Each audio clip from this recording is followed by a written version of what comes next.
தேதி இடைத்தேர்தல் நடைபெறுகிறது.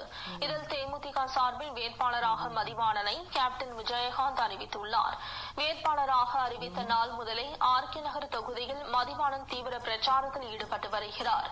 வீதி வீதியாக நடந்து சென்று மக்களை நேரில் சந்தித்து குறைகளை கேட்டறிந்து வரும் தேமுதிக வேட்பாளர் மதிவாணன் தேர்தலில் தேமுதிகவை வெற்றி பெற செய்தால் தொகுதியில் உள்ள அனைத்து பிரச்சினைகளும் தீர்த்து வைக்கப்படும் என உறுதியளித்து வருகிறார். இந்நிலையில் தண்டையார் உள்ளிட்ட பல்வேறு பகுதிகளில் தேமுதிகவினர் நேற்று இருசக்கர வாகனங்களில் சென்று பிரச்சாரத்தில் ஈடுபட்டனர்.